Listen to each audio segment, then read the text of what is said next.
Hey everybody, I'm down in the brewery, also known as the laundry room here. As you can see, I've got 3 batches there that need to go in kegs, so I figured I'd take the chance to show you how I rinse or wash yeast and then save to use in another batch. So first thing I'm doing here, I've got my fermenter up on the wall there is full of sanitizer. So I'm just filling a gallon jug here full of Star San. Get that nice and clean because that's going to be part of the yeast washing process. Got that done. Even before that, I boiled some water. I'll show you that in just a second. And next, I just got to get the beer out of the fermenters into the keg. I'll show you how to wash the yeast. Before you even start getting the beer out of the fermenters, get a pot of water boiling. Boil it 10 minutes or so. You're just trying to kill anything that might be in there. Put a lid on it. Now the steam here is killing anything that might be on the lid. And then we're going to take this whole pot straight over to the sink. Depending upon how long it's going to take you to get the beer out of the fermenter, I usually just go cold water because I'm kind of a putz. But if you really want to chill this quick, throw some ice in there with it. We're just trying to cool the water in here down now. So it's sanitized, it's sterile. And we're going to end up adding this in to kind of dilute down the yeast trub at the bottom of the fermenter. But we want to cool it down so we don't kill the yeast in the process. We'll fill it to about here with water. Let it sit while we're getting the... Alright, I got the water we boiled a little bit ago. Nice and cool now, alright, can touch it just fine. I've got the beer racked off of the yeast cake in the bottom there. Now this is actually kind of this is the Franken yeast. I'll put some more information on that in the description here, but it's sort of a blending of a whole bunch of, 50-some different ale yeast that all got blended together and use that to ferment. This was a German alt beer recipe from the American Homebrewers Association Big Brew Day. We made a 50-gallon batch of it, and it was a good time. But so what we're going to do now is take that water, dump it in here with this, right? And then we boiled it so it's nice and sterile. Swirl it up good. Try to get as much of that yeast resuspended as possible. And then we're going to fill that jug with it and let the solids start to settle out. So the dead yeast, the hop trub, the hop break, all of that will settle down to the bottom while the good yeast stays in suspension a little longer. So we'll let it sit in here and settle out for about half an hour. Then we'll transfer it to a growler, so a smaller container, let that settle out for about half an hour. And then finally we'll put it into the mason jars where we'll put it in the fridge and save it for use. So I'm going to add the water in. Swirl it around good, and then we'll be alright. Figured I may as well show you dumping it in. So literally all we got to do is take the water that we boiled, right, and so it's nice and sanitized now. Boil it 10 minutes, let it cool, lid on, dump it in. Rough or vigorous is better because it's going to stir the yeast up better. Set the kettle aside, make sure I get that back to the kitchen so I don't get in trouble. But then we're just going to slosh and swirl this. We're trying to get all the yeast up off the bottom. Okay, it's looking pretty good. I don't know how well you can tell, but it basically just looks like chocolate milk, kind of, actually. So now that I've got that, I'm going to take a growler and sanitizer that I've had in the big jug. I'm just going to pour into the growler. Whatever's left over, I've got a bucket over there for sanitizing parts. I'll add into that. So then we can take this sort of chocolate milky gunk. That's the yeast slurry where we got the whole yeast cake mixed up in with the water. Okay. Here's the extra. I'm just going to add it in the bucket here. We'll use this for sanitizing the mason jars in a bit. But, okay. So I've got a gallon jug. I like to do this in the sink here.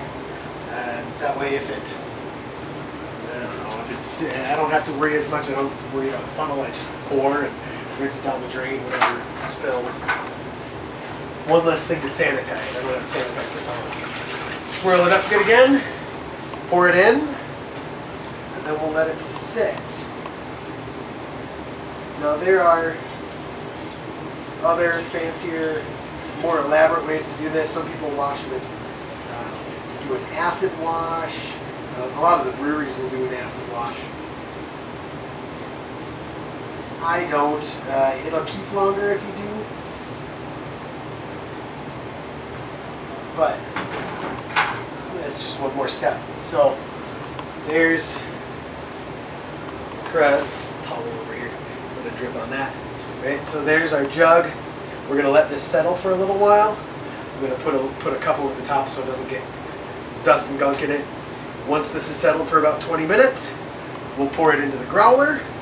So again, we'll settle another 20 minutes. Then it'll go in the mason jars and into the fridge and ready to use. So I'm gonna set this aside. While we're waiting for that to settle, I'm going to show you sort of the quick version. This is great if you're going to wash your yeast. For me, usually washing it this way keeps 2, 3, 4, 5 months sometimes before I'm starting to get a little iffy on it in the fridge. But it takes a little more time. The way that I wash yeast more often, I avoid the whole water step. I just swirl up the yeast cake, pour it straight into the mason jars.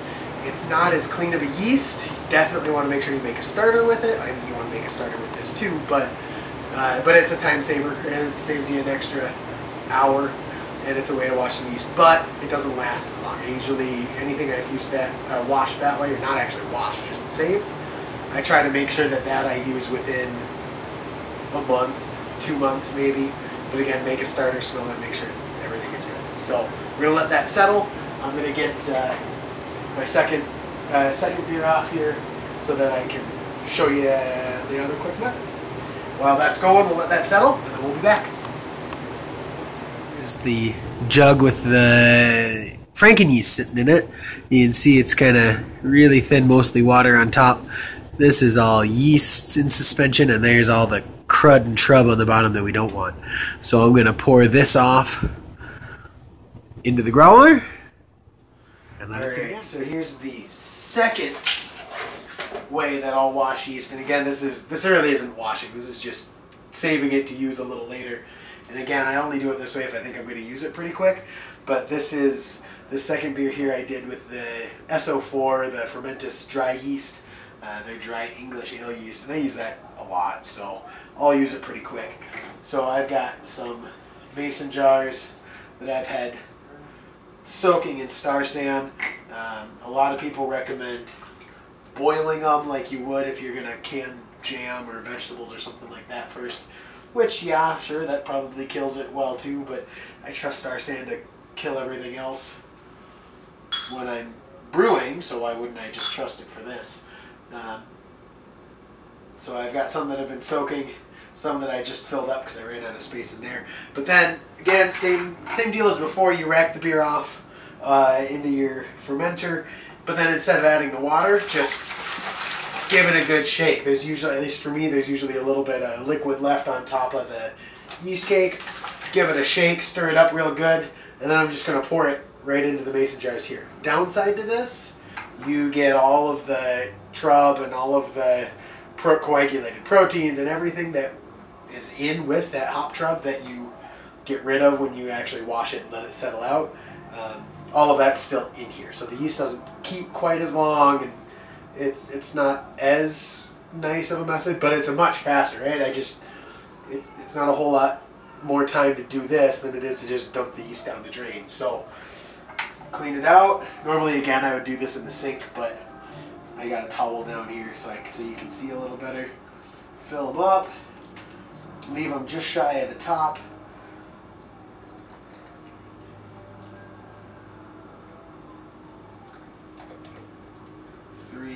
Whoop, that one got a little full. There's 4. What the heck, let's do one more. We'll do a bigger one for this.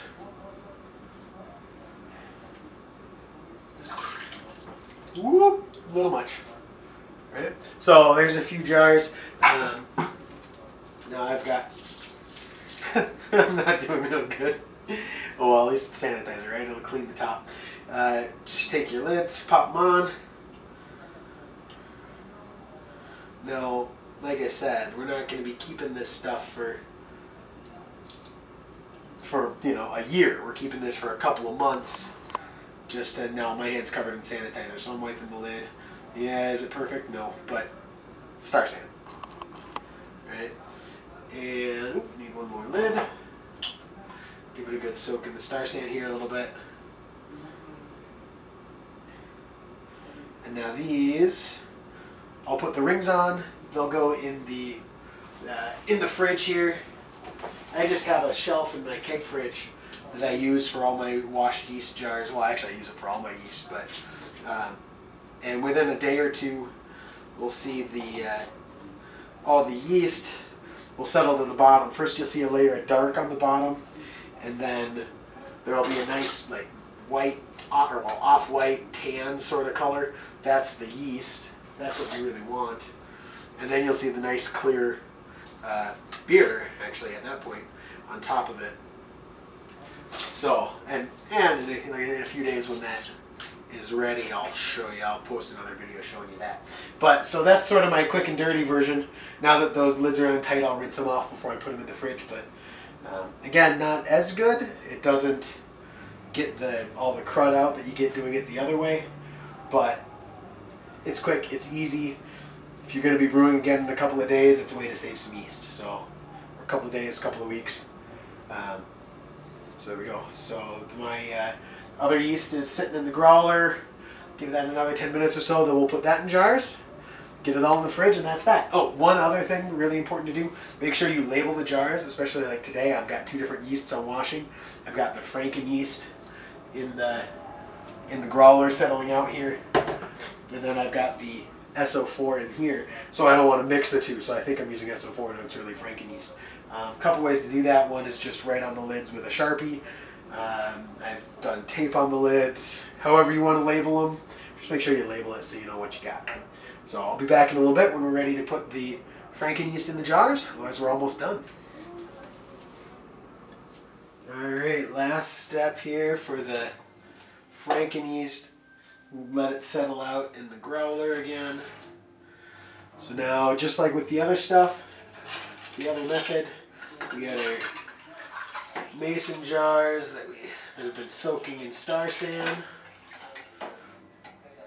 I suppose you probably could just, if you've got a lot of people keep a spray bottle of Star San around, you could probably just spray them good and let them sit like that, I guess. But so I figure if you're saving the yeast to want to use it, may as well let it soak. Yeah. So I got my jars. Now we're going to pour out of the growler into the jars, and you want to try to do this as gentle as you can, because all the crud that settled down to the bottom, you don't want that to get all mixed up and into the slurry you're pouring out. So just gentle pour. Again, you want to leave a little gap at the top so it can make a good seal. There's two. There's three.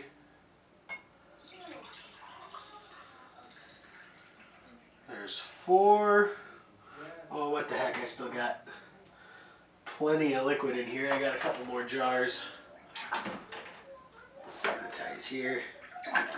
Guess I'm not making jelly later, huh? Rhubarb's in. I was going to make strawberry rhubarb jam, but no, I'm out of jars.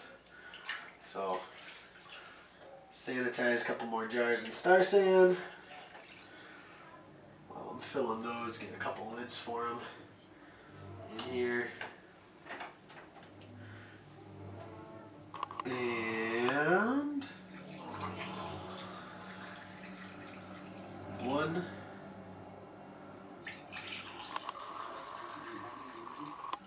Two. There's still more, but 6 pitches of yeast I think is plenty, right? Because then the next beer I brew I can save off of that too. So this I'll end up just rinsing down the drain. These, let's get lids on them. big part of the lid is you don't want dust falling in, and you know, my brew house is the laundry room here, so there's plenty of dust. So we'll get lids on, block the dust.